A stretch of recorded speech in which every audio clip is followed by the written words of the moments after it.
Jewish Education in Media is pleased to present L'Chaim, a program that highlights the people, issues, and events of importance to the Jewish community. Now here is your host, Rabbi Mark Golub.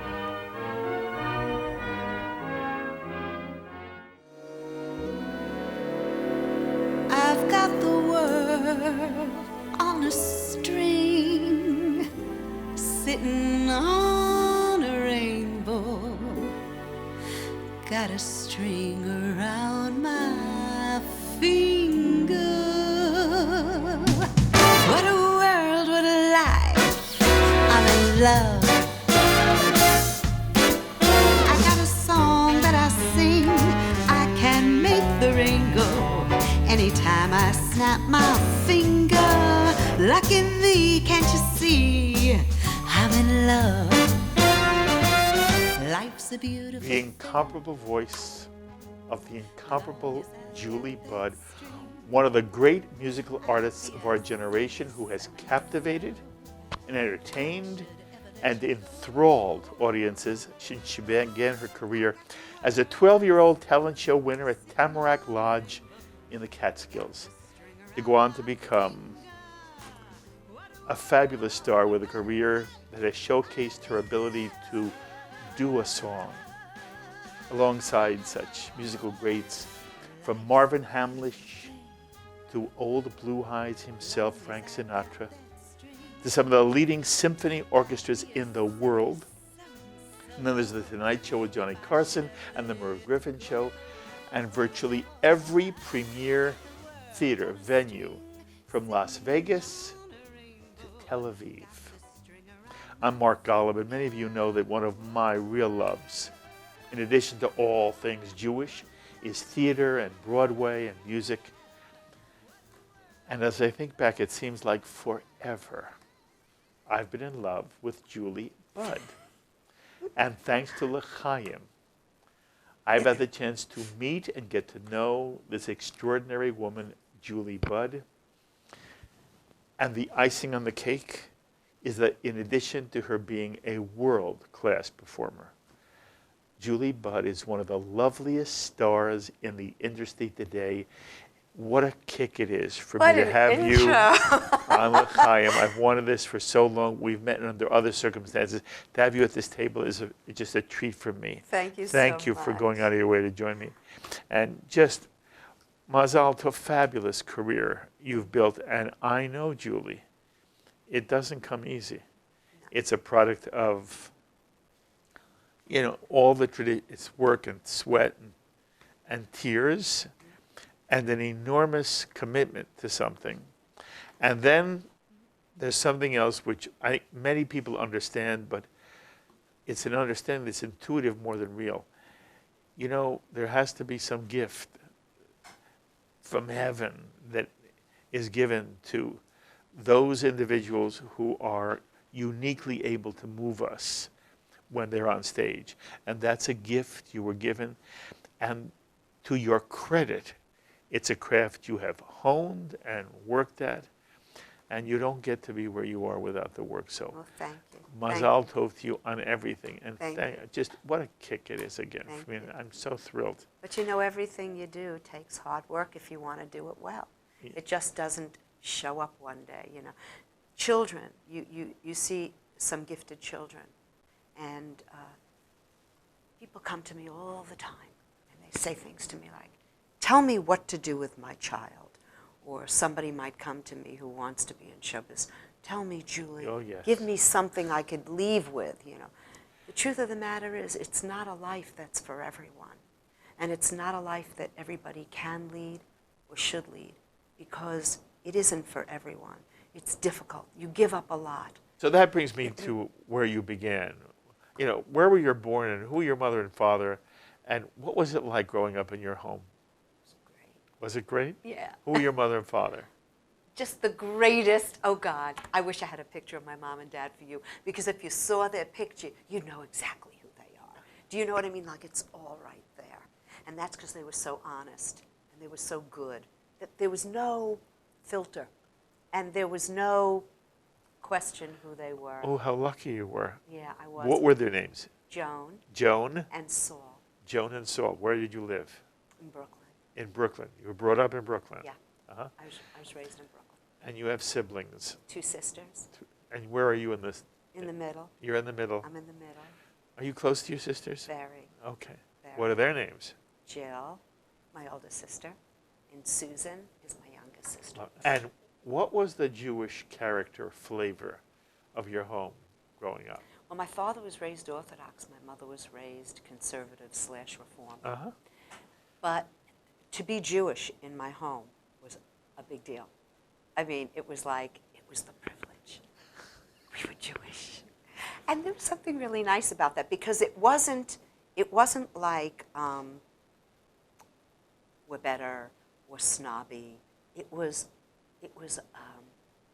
the gift, you know, to have this. You felt lucky. I felt lucky. You were Jewish. I felt They gave you that feeling. Privileged is a good word. I think privileged is the word. To have this history, to have this great learned people were always around us. And my father was brilliant. My father always read. My mother and father both read like 2 books a week. Really? And they would switch. Like Mommy would finish a book and she'd give it to Papa and he would read it. And then they'd talk about it. And of course they never agreed on anything. But they respected each other and they adored each other. They adored each other? Adored each other. Adored each other. So you as a child saw parents who adored each other. Absolutely. That's a gift too, you know. Yes, I know it is. You were very lucky. I was very lucky because a lot of people in show business had to find family within the industry. They didn't. They came from broken homes. They came from abusive homes. They have terrible, terrible, terrible stories to tell. And they came into the industry to find an extended family, if you will. Yes. And they were rejected because they were very different. I wasn't rejected because I was different.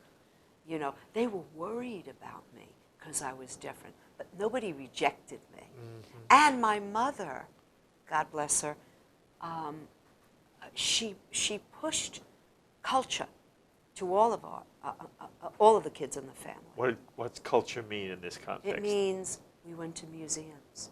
It means we went to lectures. It means we went to Broadway shows. It means we listened to original Broadway cast albums, movie soundtracks. My mother read to us every single night.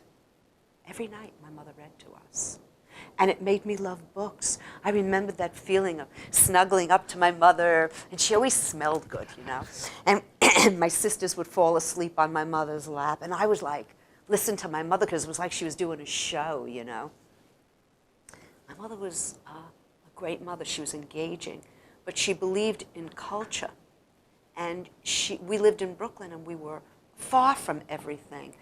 We were in a new community at that time, and it wasn't really close to anything cultural. And my mother didn't want that to suffer. And she'd say, Sally, we're taking the children. And my father didn't argue with my mother. Sally got us in the car, and we went into Manhattan, and we saw Fiddler, and we saw this, and we saw that, and you know. And I remember singing every song on the way home in the car. I remember doing shows for my father in the living room when he came home from work. What shows? I made up shows. Papa would come home, he'd be exhausted. And my mother would say, let your father have his dinner. Let your father have his dinner. And then because we used to like jump on him the minute he came home. And my mother would say, let your father have his dinner. Let Papa have his dinner. And he'd say, no, it's fine, Joan. He'd say, just bring I'll be with the kids. He was great. He never said no. And I'd say, Papa, I'm going to do a show for you tonight. And he'd sit there, and he'd watch me for an hour. And I'd do a show for my father. You made it up. I made it up. I turned on records. I sang with Judy Garland. And I made it up. I made it up. And he loved it until I told him I wanted to be in show business. And that was the question I've been moving up to. So how do your parents react when this child who had been playing in the living room right, and who loved going to Broadway shows suddenly said, or at some point said to her parents, you know, this is more than just fun for me. This is something I want to do. What did Sally and Joan say when Julie said, I want to be in show business? Well, it didn't come around that way. What happened was I was going to sleepaway camp. And as you could see, I'm a great camper. You know, I was not a great camper. Okay, fine. So I wanted to come home. It was at Camp Granada. I wanted to come home. I didn't want to stay. And I had gone to camp for like 5 years. And my sister Julia's camper of the week, camper of the day. My sister Susie's camper of the minute, you know, and I'm hiding under the bunk, you know. I want to come home. So they take me to my aunt's bungalow colony. It's called East Pond. And I go to East Pond for the rest of the summer. And I swear I'm never going back to a sleepaway camp. Roughly how old are you? 10 and a half, 11, something like that. And I swear I'm never doing this again. I am never doing this. They can't make me. I'll go off and join the circus. I'm not doing this. The next year, Daddy says to Mama, he says, Joni, we'll go to Tamarack. He says, and my Jewish name is Essie, Estechai. He says, we'll take Essie. And Susie was little at the time, so they weren't going to send her to sleepaway again. And he says, Jilly will go to the sleepaway, and Essie and Susie will go to Tamarack. He says, it'll be easy on you, Joni. You'll live in the hotel. It'll be nice. We'll get suites that connect. Nice. My mother says, Sally, that sounds nice. Papa comes up on the weekends. He's not there during the week. Now they put me in camp. I said, just kill me. Kill me. They put me in camp. I'm making another ashtray. So I find out that there's a talent show. A talent show. I'm home. So I cut camp. And I go with my top that says Tamarack and my shorts. And I go down to the nightclub. And it's an enormous room. I'm 11 and a half, 12 years old. I walk in, and there's a bunch of adults on the stage. And they're singing and dancing and tapping and juggling and, I don't know, things. And I think this is the greatest. I'm with my peeps, right? I'm with my peeps. And I go in, and there's a gentleman sitting at the piano. And his name is Milton Lear. He's a fine pianist, fine conductor. People in the industry knew Milton. Big orchestra. And then there's a guy. He's a little gruff. His name is Vic Minnow. And he's an ex-prize fighter. And he's the MC. And he's also the guy who does Simon Says. And he's also the guy that does this. And then okay, he's the tumulter, right? And he comes up to me. Now you have to understand, when I was 11, 12 years old, I looked 8. I was little, I was skinny. And he says, what are you doing here? I said, I'm here. I'm here to audition. I'm here to do the show. I'm here to do the show. I already had the result. I'm here to do the show. But that's a big deal, to see the result. You see, that's why I'm in this business, because I saw the result, you know? And he says, okay, all right. Milty Lear says to me, what do you want to sing? And I said, who can I turn to? Well, they flipped out, because what 11-year-old wants to sing Anthony Newley? I said, no, that's my song. That's my song choice. Choice? He says, what key? And I didn't know what to do. So I turned to him and I said, just follow me. I know. I saw the result. Mark, I saw the result. That's the whole thing. P.S. I won the contest.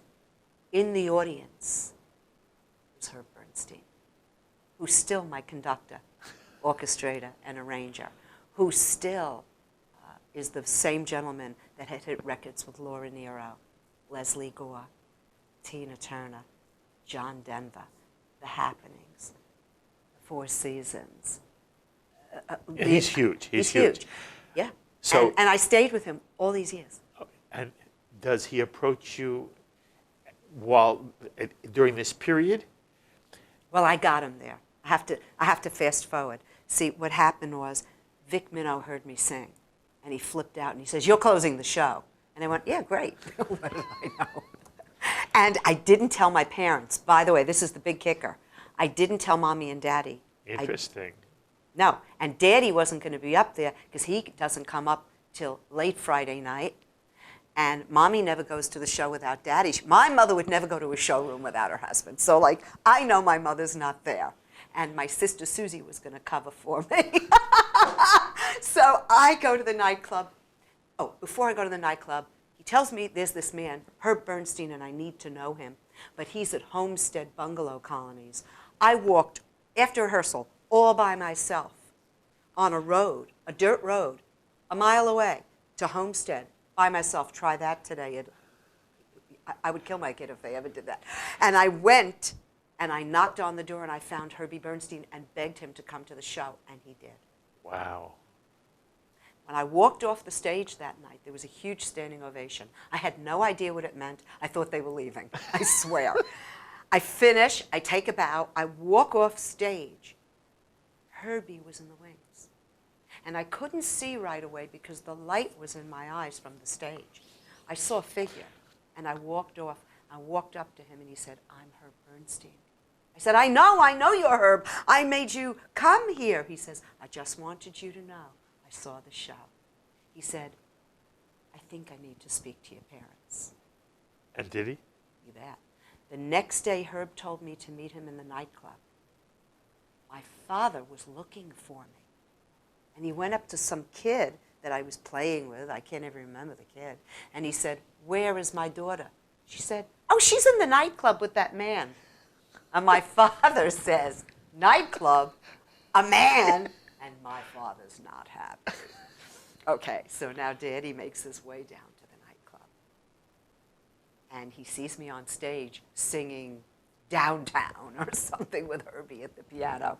And the first meeting was a little prickly because my father was a little upset that I didn't tell him I was doing this and that I sneaked out of the hotel to do a show and I didn't tell my mother. The next day, a woman went up to my mother at the pool and said to my mother, "Oh, Joni, your daughter is something." And my mother says, "Oh, all my children are something." She goes, "No, Joni. No. Essie was wonderful." She goes, "Oh, my Essie's a darling." My mother had no idea. No. And when the woman said how well I sang, my mother said, "You must be mistaken." But your mother knew how well you sang. Yeah, but she didn't know I did the show. My mother didn't know what the woman was talking about. I just sneaked out and did this show. And that's what got me in show business. I met Herb Bernstein, who was recording Merv Griffin. And he talked to my dad, and somehow they got along. All the prickliness sort of went away. It was Jewish geography. My grandma, my father's mother, wound up knowing Herbie's father. I mean, he used to. We're all related I'm somehow, telling you, right? he sold insurance in Borough Park, where my grandmother lived, and it was all of a sudden everything was kosher. Everything was fine. And Herbie asked my father if he could take me out of school for that day and take me down to the session to meet Merv Griffin. On the break, Herbie had me sing for Merv. Now remember, I had never done anything before. Less than a week later, I was on TV. My life started. That's how I got into show business. I'm sorry. I didn't follow the sequence. I went back to school that fall. Yes. So it's the next school year I'm going into school. that he brings you down to Merv Griffin? He says to my dad, he said, "Saul, could I take your daughter?" You're 13 years old? No, I was 12. You're still 12 even. And he said to my father, he said, "Saul, could I take her into Manhattan today?" Because Herbie lived on Nostrand Avenue. I lived on 54th and K. He picked me up. He took me into Manhattan. I know, this is so great. Nobody could write this. And he took me into Manhattan, and I put on the most beautiful dress. My mother had me dressed to the nines. I was going into Manhattan to meet Merv Griffin. You know I was going to look good. And you knew who he was. Of course I knew who he Yes. was. Huge TV star at that time. I saw myself on the show. See, again, this is the whole thing. You have to see This was yourself. not intimidating to you. I was ready. And I was dressed. I remember sitting in the car with Herbie like this. I didn't want to crease my dress. It was unbelievable. I get to the session, I was taking it all in. I was watching the backup singers. I was watching what a live take meant. I was watching what a punch-in meant. I was watching what it all meant. And then on the break, he said to me, come. He says, I want you to meet Merv Griffin. Merv makes a joke. He says to Herbie, he says, Herbie, what do you bring me these kids that sing at weddings and bar mitzvahs? He made a joke. And Herbie says to Merv, he goes, Merv, just play Chasing Rainbows. And he tells him one key. Again, with the key, I started getting a cold sweat. And I start singing. And Merv just stopped. And he said, Herbie, we'll have her on this week. What song did you do? I sang, I'm Always Chasing Rainbows. I'm always chasing rainbows. Right. And that was it. My life, in that moment, Your life was never the same. never. It changed. It changed. And I never did anything professional. I'll never forget, Mort Lindsay conducted. Herbie didn't conduct when I did the first show. And they were live in those days. And I have a vision. I remember, I looked straight out. And I saw Herbie and my father holding hands. My mother was so scared. My mother couldn't come to the taping. My mother wouldn't come. Were you scared? But wait, scared is not nervous. There's a difference. Yes, I wasn't scared. I can't even express it. It was in my body. I remember the Mylar curtain going up. I remember the second curtain going up. I remember Merv calling my name. I remember walking up to the center spot. I remember Arthur Treacher giving me the high sign.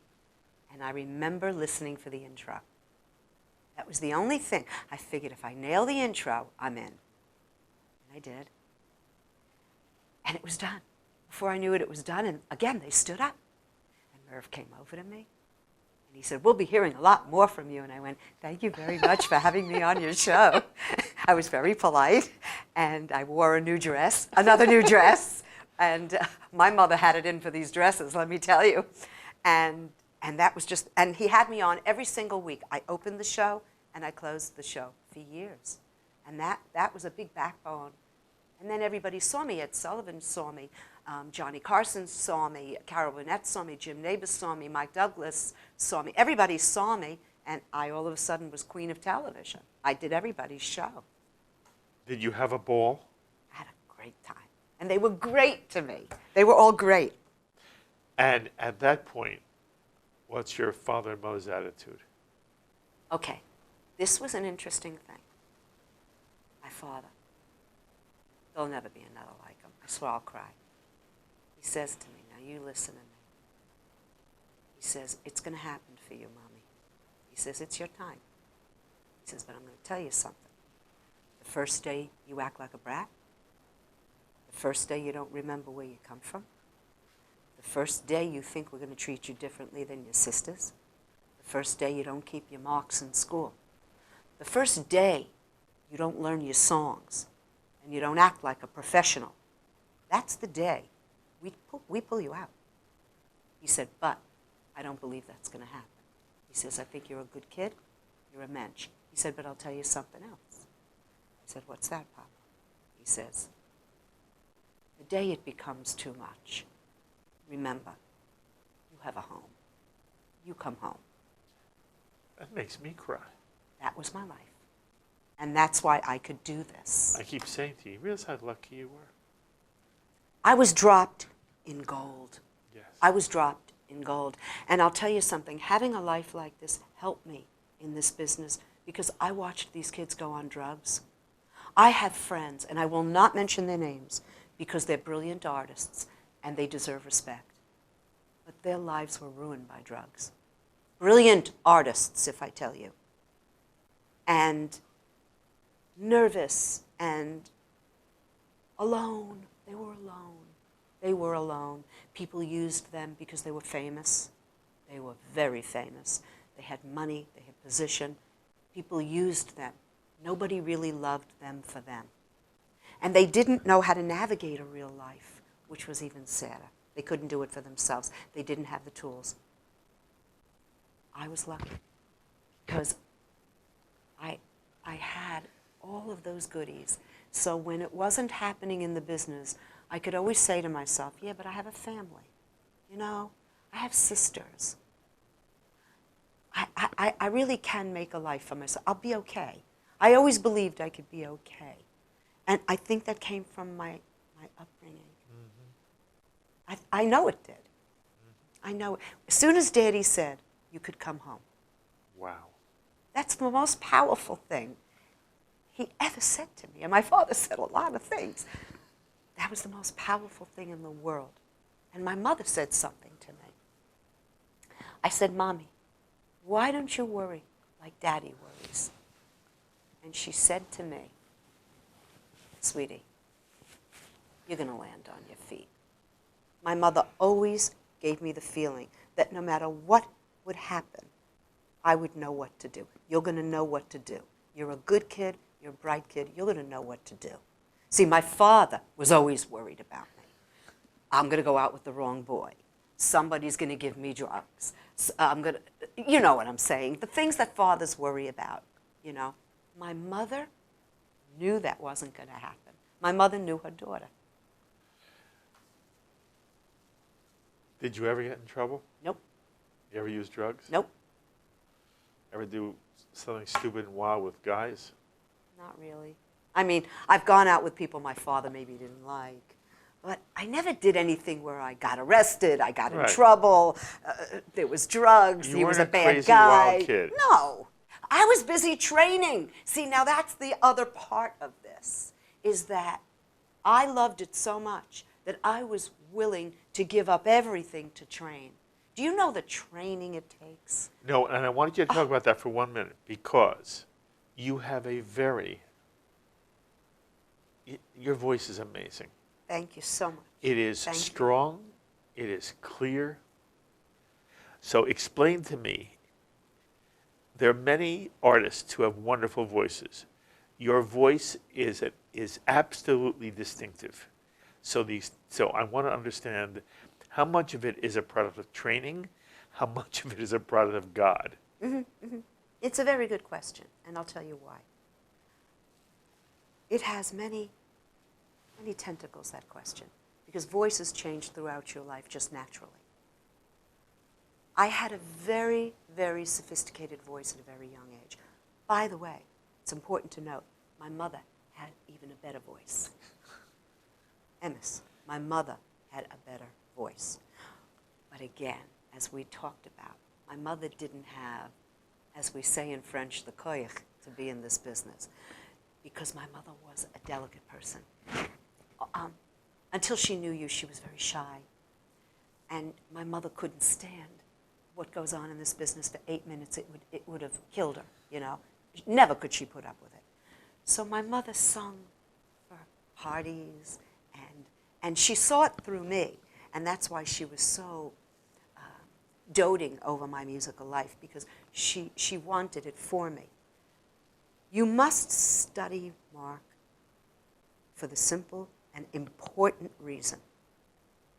The rigors of the industry will kill a natural instrument. I will say that again for everybody out there. The rigors of the industry will kill a naturally gifted instrument. Why? Because it asks a lot. You're on tour. You're running for interviews. You don't get sleep. They're writing it in a key too high. You have to do 18 takes. Then you have to do 2 shows. Then you have to fly to Israel. Then you come back to New York. Okay? The rigors of the industry are tremendous, and it can hurt a natural instrument. You study, first and foremost, to protect the instrument. That's the first reason you study. You study to protect what God gave you. Okay? You were kissed in the throat. You protect it. You respect it. And then you learn what to do to make it even more. Now, as you get older, your instrument gets a little darker. It gets a little fuller. You learn to navigate those changes. You enhance those changes. Training with great people help you do those things. But the number one reason why you study is to protect your instrument. I was fortunate. Herb got me to all the people around me. Herb used to be a coach. He was a basketball coach years before he was in show business. And he was a noted basketball coach, and you could find him on the internet. He was very famous. He has the trainer up there. He knows how to train people. He knew that it was time to train this voice. The thing was, a lot of people didn't want to touch me, because when you're under 16 or 18, you're a transitional voice. They're afraid they can hurt you. I got in the hands of the two most brilliant people in the city of New York, Lydia Summers and Willard Young. They're since gone, but they were like surrogate parents to me. They watched out for this instrument like I was their own child. Had it not been for Lydia and Willard, I would never be singing. I'm trained well. But even with training, you could have a bad night. You could catch a cold and sing on top of it and get hurt. You have to protect your instrument. I was in a constant state of training as a child. It was okay with me. I didn't feel like I was giving anything. You loved it? It was what I wanted. I didn't want to go to Betsy's Sweet 16. I wanted to go into Manhattan and get with Lydia, and I wanted to get those top notes supremely pristine. That's what I wanted to do. It was crazy for a kid, I get it, but it was the kid I was. And my parents, you know what? They respected it, and they let me do it. And they said, you know, as far as she wants to take this, let her take it, let her go, let's see what happens. As long as she remains a good kid, let her do it. I was training all the time. Then I worked with Lee Theodore and some of the finest, Dion Fox, some of the finest teachers at body movement, choreographers, Tommy Walsh. I worked with all these people, and Jerry Grant, a wonderful director. I worked with people as an actor, so I would understand what I'm singing about. You know, I worked. Yes. You not only have a great voice, but, you know, I mentioned again in the open, the phrase is you do a song. And there are certain people who sing a song and it's a song. And then there are certain people who sing a song and are telling a story. And it's the story and the music together that somehow touches the soul. You have to learn how to connect. Yes. You have to learn how to connect. It's all about connecting, It's right? all about connecting. Now, I was a natural communicator as a Yes. child. But, you know, you have to go deeper. It don't mean a thing if it ain't got that swing. Do-at, do-at, do-at, do-at, do-at, do-at, do-at, do-at. It don't mean a thing, all you gotta do is sing. Do-at, do-at, do-at, do-at, do-at, do-at, do-at, do-at. Makes no difference if it's sweet or hot. Just give that rhythm everything you Have there been moments in your career that were more than disappointing? You said to yourself, it's just either not going well or... Oh, you can have this all the time. All the time, You right? could have this all the time. You could come off of a film. I'm telling you, this is like, you know, I only take it so far because I know better now. Do you know what I mean? I've lived this life for a long time. I know better. But every now and then, you know, that demon girl just creeps up in you, and she goes, I'm here, you know, and you've got to say, get out. You know, I'm focusing on something else now. Because it's an insecure industry. It's an ever-changing industry. You're never pretty enough. You're never young enough. Right. You're never thin enough. Right. You're never tall enough. You're too Jewish. You're too bluish. You know, it's everything that could possibly be wrong. And may I say, importantly so, that all those things that you're too much of are the very things that are going to make you who you are. Don't part with them. Don't part with them. Did anybody say to you, either you're too Jewish, or did you ever feel you had to downplay or even hide your Jewishness? I've had so many issues about being Jewish. In what way? Your Oh, interview tell is me. just not long enough. I have But so tell me, many. tell me. I had a Jewish producer turn me down because they thought I was too Jewish, which I thought was just, you know, Insane. I mean, it's just cuckoo for Cocoa Puffs. I mean, that was just crazy. But, yeah, People have had their problems. But you just, you know, you have to navigate life. You have to find your audience. You have to find your people. You have to find your audience. Everybody isn't going to love you. Now, that's a big thing to get. See, that's a big part of the lesson, the life lesson in this business, is that, you know what, Mark? Everybody ain't going to love you. It's just not possible. No matter how big you are. You bet. Merv Griffin was a long time ago. Yeah. Johnny Carson now was a long time ago. That's right. It's hard for me to feel that because I grew up with Johnny Carson, right? I grew up with Merv Griffin. Right. But I'm smart enough to understand that's even, I mean, there's Ed Sullivan is a long, long time ago. Sure. Okay. And you were performing with them. You were performing with Frank Sinatra. Who was wonderful to me. Was he, by the way? Oh, unbelievable. You know, there are certain questions which I should ask you that are just pure fun questions, right. You know? Right. Like, so what was Frank Sinatra like, Julie Budd? Well, he was different with different people. I could tell you that. And with you, he was? Like my dad. You He know- loved my dad, by the way. Really? He loved my dad. Did your dad love him? My father liked him a lot. You know, this is not a guy who had a wonderful reputation. Well, interesting that you should say that. Because on my flight out to Vegas, I flew out with Herbie and all the yes men, as we call them, and the agents and the managers and the whatever else was out there. And they said, now look, you don't talk to Frank Sinatra. You don't look at Frank Sinatra. You don't breathe near Frank Sinatra. You have anything, you bring it to us, we deal with it. You stay away, don't you upset that man. I said, I'm not getting in trouble. Don't worry. I'm going to do my songs. I go to my dressing room. I don't bother anybody. First day, rehearsal day, I'm on stage. 45 musicians. I'm 16. Half of these charts I never heard before.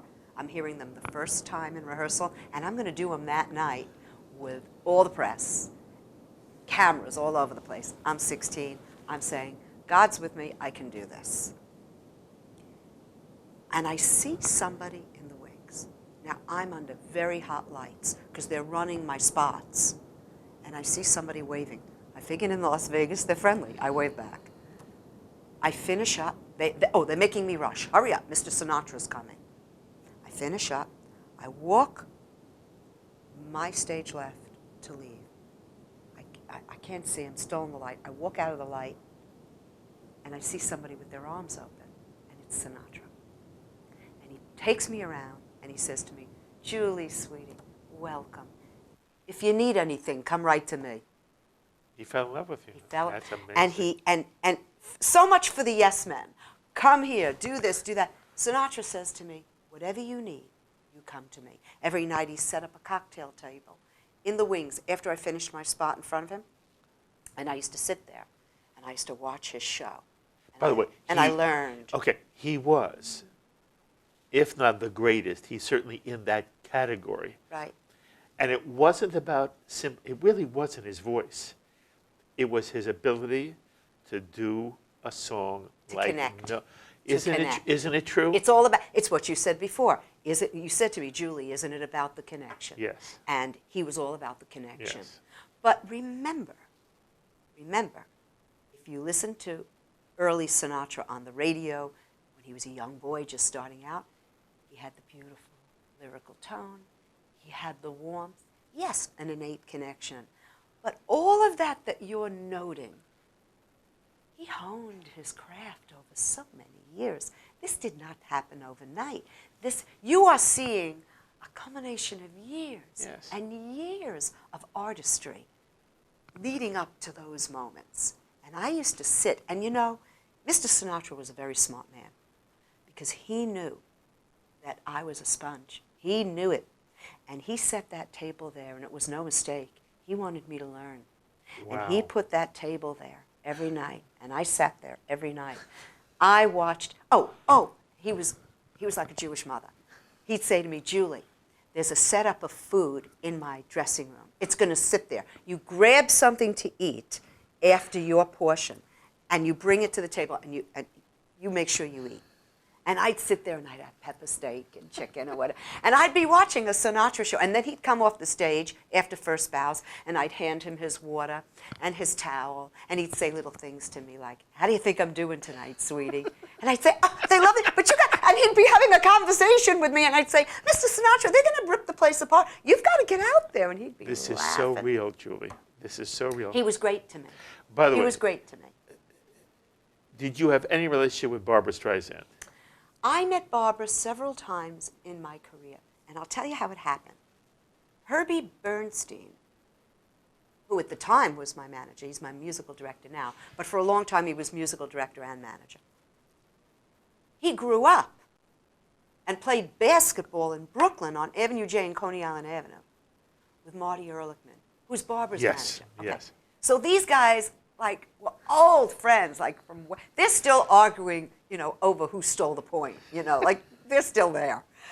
And I'm with Liberace at Caesars at the time. This is the first time I met Barbra. And Herbie and Marty are on the phone. And Marty says, well, when does your show end with Lee? Our shows were a little earlier. So, and we had 2 shows a night. So Herbie says, we get off at blah, blah time. Who could remember? He said, Herbie, listen, it'll be fun. I haven't seen you in 100 years. Bring Julie. I'll save a booth for you. Barbra was at the International, which then I think became the MGM Grand. I wound up playing the International too. That's another story. And he said, I'm going to save you guys a booth. He said, come. He said, we'll spend time after the show. We'll have such a good time, Herbie. So after the show, I tell Lee I'm going to go see Barbra.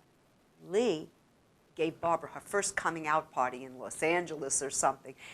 But Lee couldn't come that night. He had a press thing to do. He says, oh, you got to tell her I said hi. Give her a big kiss for me. I will, I will, I will. We go to the show. We see the show. Security comes and gets us before the last bows because we'd never get backstage. It'd be like crazy time. They take us backstage. We go down the elevator, get out of the elevator. Marty's there. Show already ended. Barbara's back in the room already. Opens the door, and Barbara's standing there with Marty. And I go up to Barbara and go, hey, I'm Julie. And I grab her, hello. And she says, I'm Barbra. And like, we got along. And I said, and there was a big mirror, like the size of the site behind you. And I go, wait a second. So I grab her by the hand. We had so much fun. I grab her by the hand. I take her over to the mirror. I said, okay, look up. She looks up. And I look up, I'm like 16. Nothing, right? Nothing. Nothing. She goes, I know. And we were there for the next 3 hours eating potato chips, pretzels, and club soda. Herbie and Marty were still arguing over the point. And me and Barbra are talking about, I don't know, everything girls talk about. So you had a good time with her. We had a good time. And she was lovely to you. She was great to me. She has also a very difficult reputation. I don't know, everybody with the difficult reputation Gets along with you. They're okay with me. Isn't that lovely? You know why? Because I think that when people sense that, you're kind of the real deal, you really want to be here, and it's really about the love of the music, and it's about the love of connecting with people, and this is the life you really want to have, and you love the arts, and it's not about that you think you're the greatest thing in the world, and it's not about that. It's really, if you didn't pay me, I would still put in the same time. I would still work just as hard, and so would they. And they connect to that, and they get that. And you're saying that since you're both women, there's no jealousy or envy or... I can't speak for her, but I can speak for me. And I was having a great old time. That's wonderful. Oh, and there were no cell phones in those days. So I said to Barbra, Barbra, could I use your phone? I gotta page my dad. Because my dad was gambling. And I'll tell you something about my dad. He didn't want to be the pushy stage father. Because I asked him, I said, Papa, are you going to join us? He goes, you go do your thing. My father had enough of his own success in his life. He wasn't one of these people that had to live off his daughter. He was like, no, let him gay, fine. I said, where are you going, Pops? He goes, I'm going to play craps. So I called the security guy. I said, could you please page my dad? So they paged him. Finally, Papa gets to the phone. I said, Pop, I'm going to be here a little longer. He goes, take your time. I'm having fun here. I'm up. He said, I'm winning. I said, fine. It was a delightful night. And You know, and I met her years later. I was working with Elliot Gould in a film, her ex-husband. And years later, I don't know, I kept bumping into her here, I kept bumping into her there, and I would see her. And, you know, people ask me all the time, why do I not have trouble with notorious divas or divos? And, you know, I think it's, like I said, they just sense that I really just love the music. And I'm not out for anything else but that, you know? So I saw all the venues you've played. Yes. I mentioned it also. And you played Tel Aviv. Yes. When you were in Tel Aviv, what was it like, and how do you feel about Israel, and did it mean anything for you, this Jewish girl from Brooklyn? Right. Well, I had been there with my mom and dad before I was in show business, too. Really? I told you my parents were into culture. They took us to Europe, not just Broadway shows. I should have mentioned that. They took us everywhere, everywhere. Cruises and flights to the Middle East and Europe. My mother took me for clothes in Italy and taught me the difference between schmatters and nice things. Okay. But were they Zionists or not really? Was this, you know, in some way, they were people of the world, and when you visited Israel, it was no different than visiting Italy? No. There was a big difference. Because when we got off the plane, my papa kissed the ground. And you remember that? I remember that. And my mother and father just looked at each other, and my father said to us kids, the three of us went, 3 kids and mama. And he said, Kindler, we're home. It was that kind of...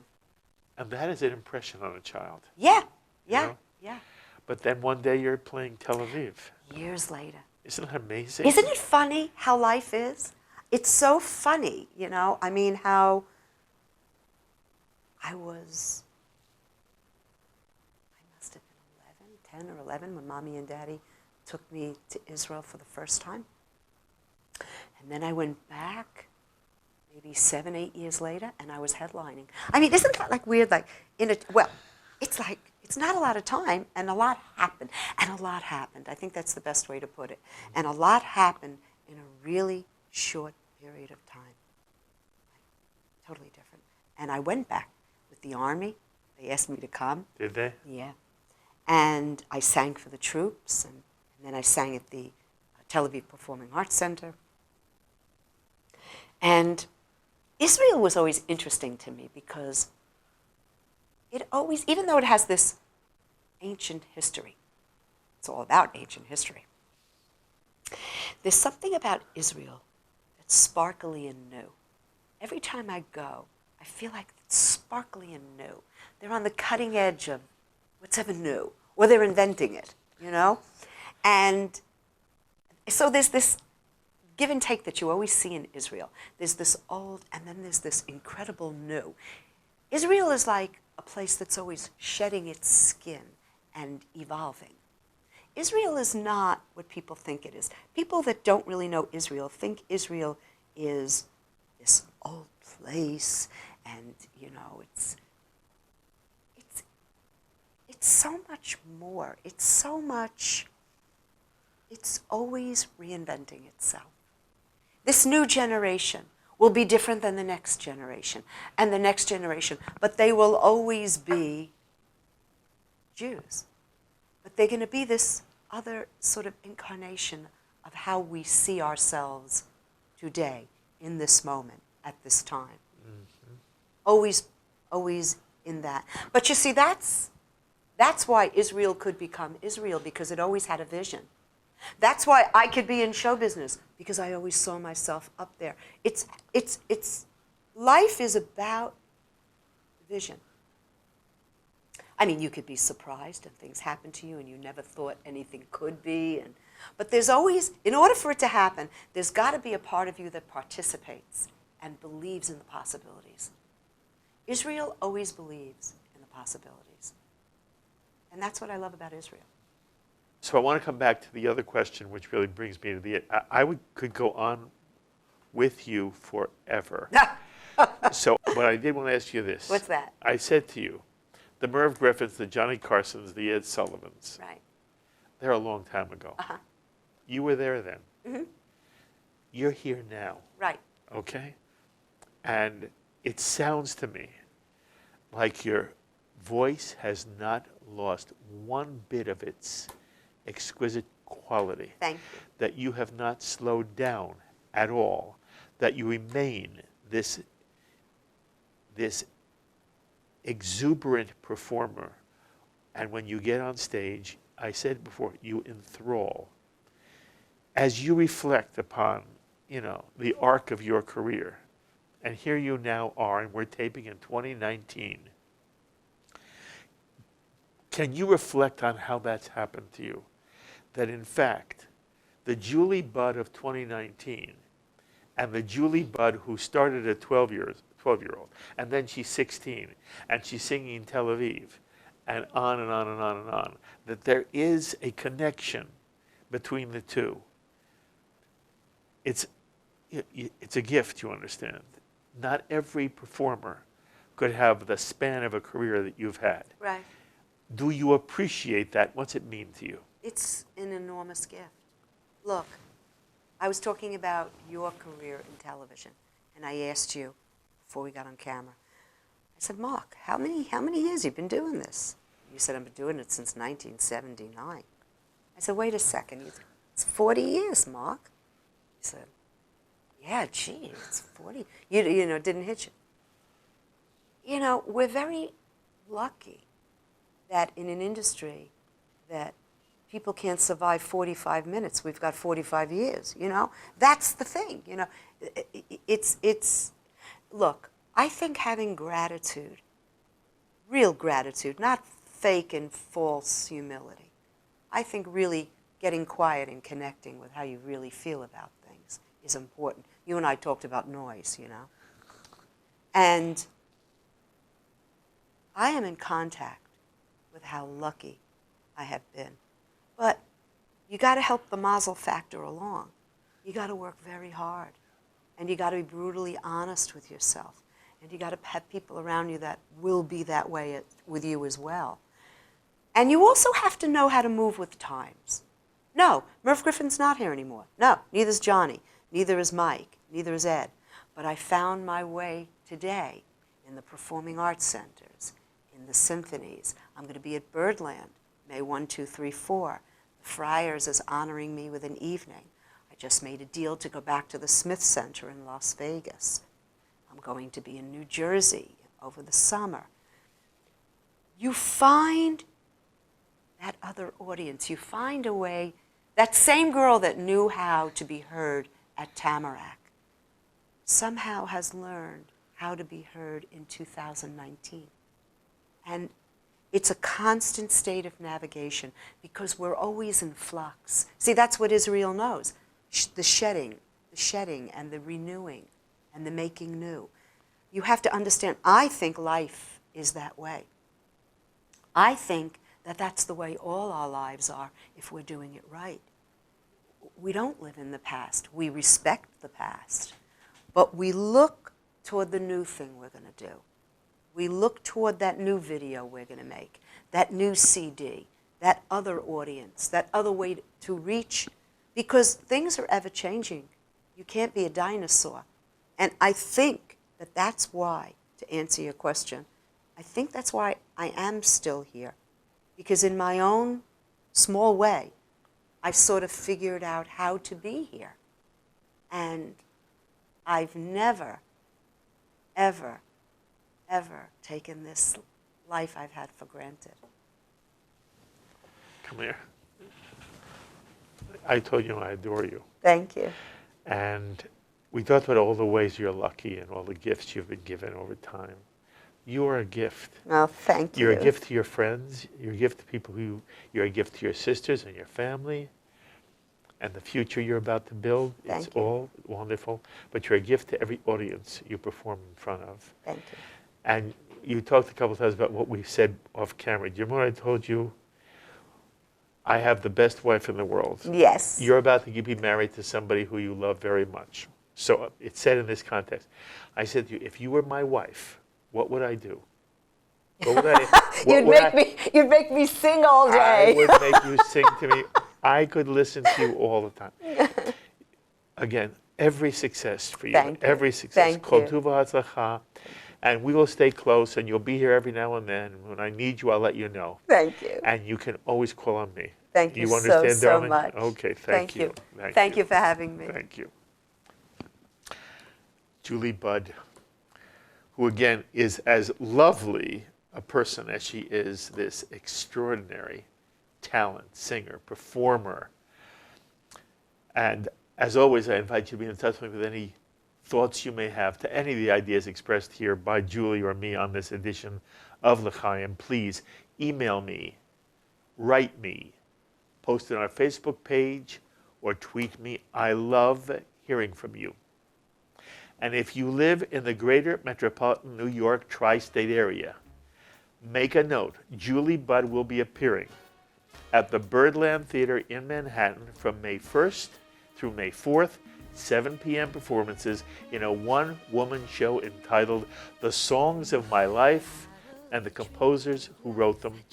And for ticket information, visit the Birdland website at birdlandjazz.com.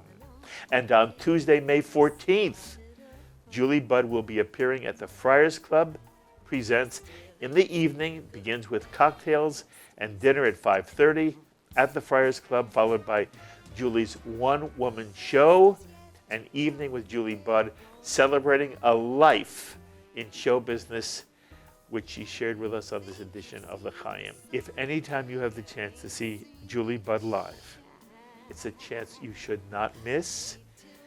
It was very special having her here on L'Chaim so that I could introduce her to you, that you get to know this extraordinary woman better. Until the next time, I'm Mark Golub. L'Chaim, my friends, to life.